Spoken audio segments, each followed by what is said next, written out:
గత 4 రోజుల నుంచి విజయవాడలో ఒక వరద ప్రళయం అనేది మనం చూస్తూ ఉన్నాం. ఒకవైపున బుడమేరు ఉగ్రత రూపం, మరొక వైపు కృష్ణమ్మ తల్లి చరిత్రలో కని విని ఎరుగని రీతిలో జరిగినటువంటి విలయ తాండవం.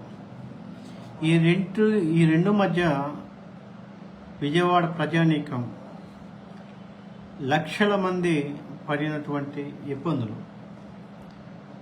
ఈ 4 రోజులుగా నిద్ర లేక, కరెంటు లేక, కింద గ్రౌండ్ ఫ్లోర్ వాటర్ లెవెల్ ఉండి ఏ సమయాన ఏమి జరుగునో ఎవరు ఊహించెదరు అన్నట్టుగా విజయవాడ జనం బిక్కున ఉంటున్నారు.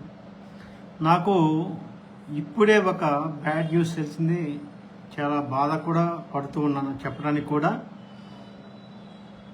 జి మణికంఠ అనే అబ్బాయి వయసు 29 సంవత్సరాలు. అబ్బాయికి పెళ్లి అయ్యి 2 సంవత్సరాలు అవుతుంది. 5 నెలల బాబు ఉన్నాడు.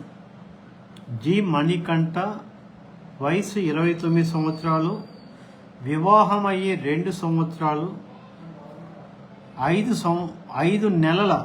నెలల బాబు కూడా ఉన్నాడు. ఈయన భవానీపురం సాయి సూర్య ట్రేడర్స్ మా సోదర న్యాయవాది అయినటువంటి సుంచు శ్రీధర్రావు గారి అన్నయ్య గారి ఆఫీస్లో ఇనపకోటలో పనిచేస్తున్నవాడు. చాలా మంచి పిల్లవాడు.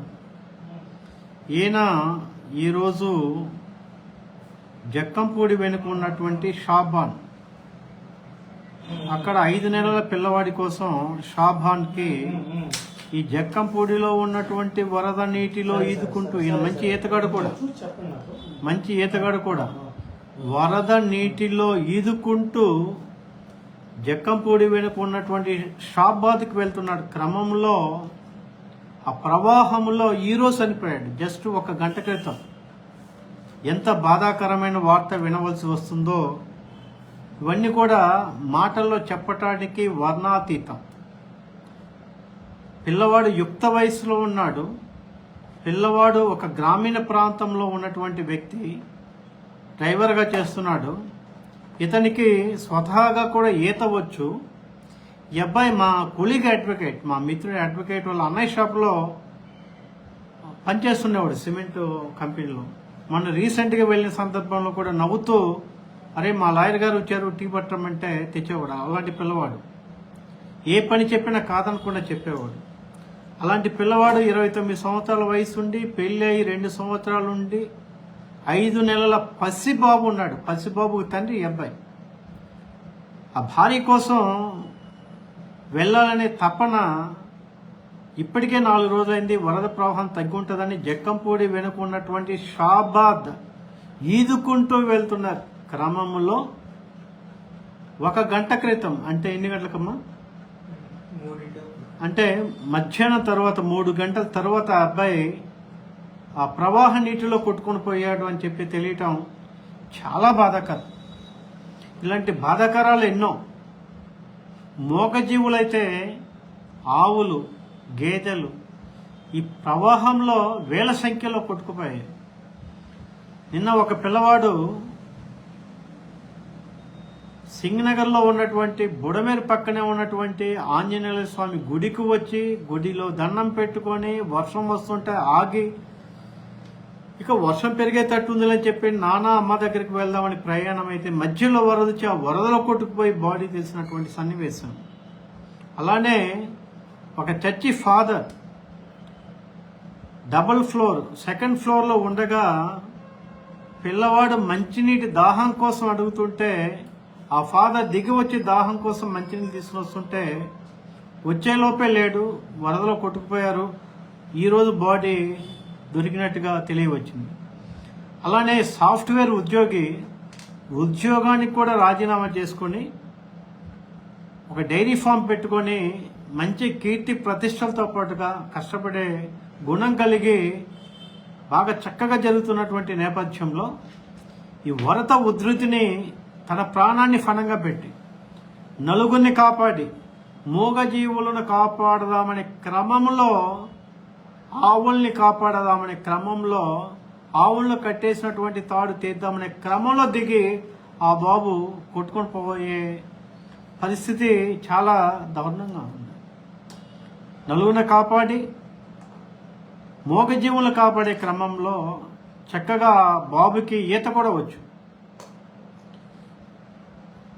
ఇంకొక బాబు అయితే భార్య 8వ నెల గర్భంలో ఉంది. ఒక పక్కన అమ్మ, ఒక పక్కన అమ్మమ్మ, ఒక పక్కన అత్తయ్య గారు ఇలా ఆకలితో ఉంటే ఆహారం తీసుకుని వద్దాము గర్భిణి అని చెప్పి ఆవిడ ఆహారం కోసం కిందకెళ్ళిన 10 నిమిషాల్లోనే ఒకేసారి ఫ్లోర్ అవటం ద్వారా ఆ కుటుంబంలో ఉన్నటువంటి దిక్కుని కోల్పోవటం జరిగింది.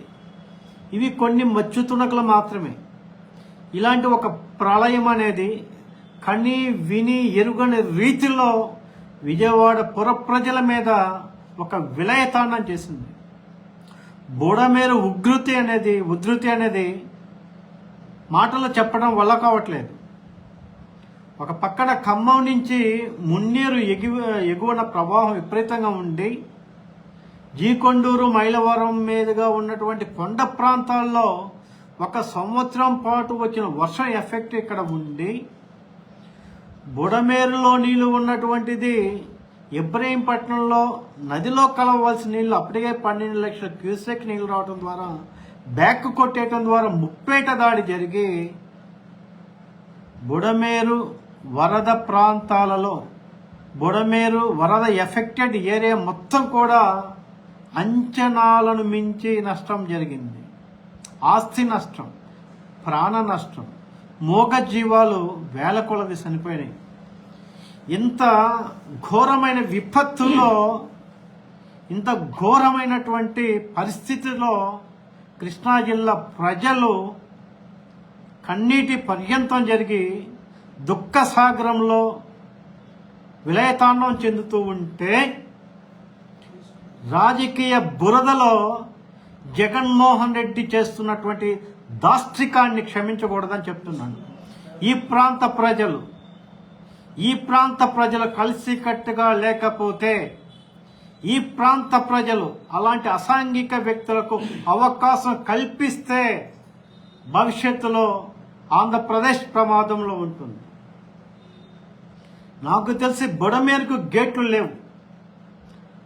లేను గేట్లు ఎత్తేసి చంద్రబాబు నాయుడు గారు ఇల్లు నిలుపుకునే క్రమంలో నీళ్లు వదిలేశారని చెప్పి దిగజారుడు రాజకీయాలు చేస్తున్నటువంటి దుష్ట నేతను ప్రజలు చాలా జాగ్రత్తతో ఉండవలసిన ఆవశ్యకత ఉంది. అసలు బుడమేరు పుట్టుక తెలుసా మీకు? బుడమేరు ఎక్కడ పుడుతుంది, ఏ ప్రాంతాల మధ్య వస్తుంది, ఏ ప్రాంతాల మధ్య వాటర్ వస్తుంది, ఎన్ని కిలోమీటర్లు బుడమేరు ప్రయాణం చేస్తుంది, బుడమేరులో ఆక్రమణలు ఎక్కడ, కొల్లేరులో ఆక్రమణలు ఎక్కడ, 5 సంవత్సరాలుగా మీరు ఏమి చేశారు, కరకట్టలు కట్టారా, కూల్చారా అనేది నిజ నిర్ధారణ చేయవలసిన ఆవశ్యకత ఉంటుంది.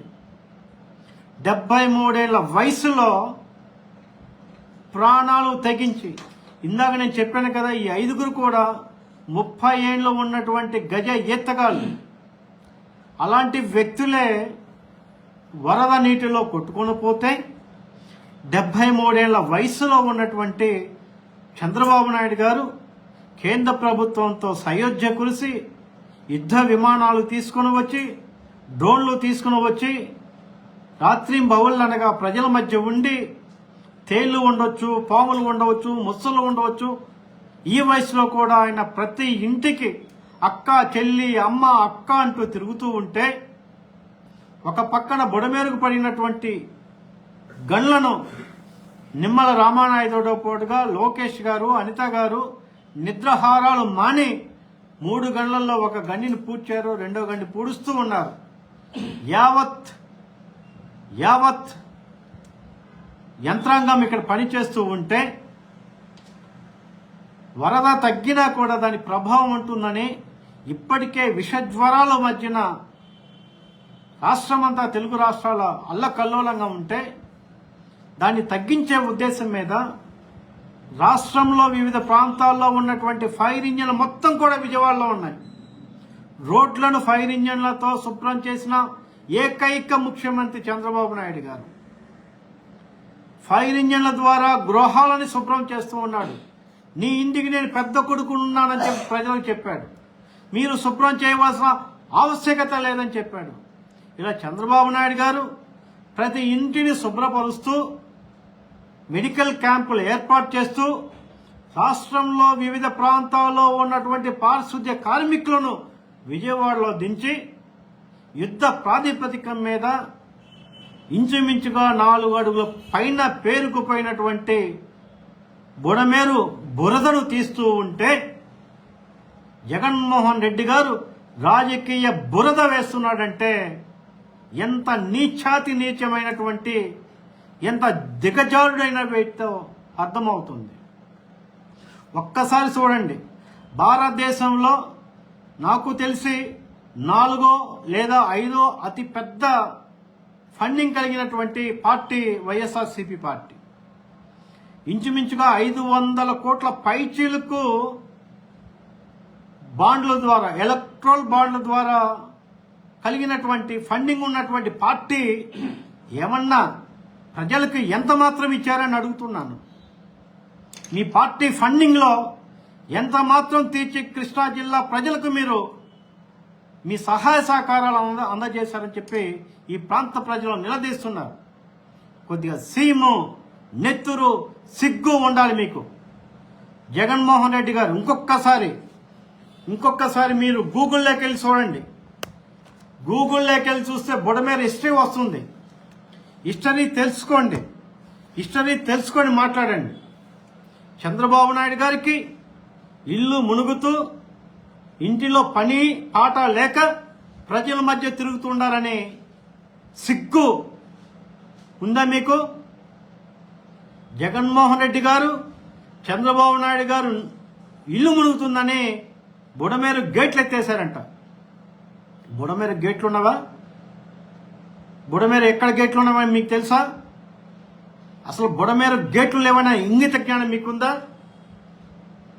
ఈ విధంగా 5 సంవత్సరాల పాటు ఆంధ్రప్రదేశ్ సంపద దోసుకోవడమే కాక 5 సంవత్సరాల పాటు ఎక్కడ పడితే అక్కడ ఇసుకను, కరకట్టను, మట్టిని దోసుకొని కరకట్టలు లేకుండా చేసి, బుడమేరు నిర్మాణం లేకుండా చేసి, బుడమేరు ఈరోజు గండ్లు పట్టడానికి మీరు అయ్యా కారకులు. ఈరోజు కృష్ణా జిల్లాను ముంచిందే మీరు. కృష్ణా జిల్లా మీద మీకు ఎప్పుడు ఒక అక్కసు ఉంది. ఈ కృష్ణా జిల్లాలో రాజధాని రావడం మీకు ఇష్టం లేదు. కృష్ణా జిల్లా అభివృద్ధి చెందడం మీకు ఇష్టం లేదు. కృష్ణా జిల్లాలో హైకోర్టు ఉండడం మీకు ఇష్టం లేదు.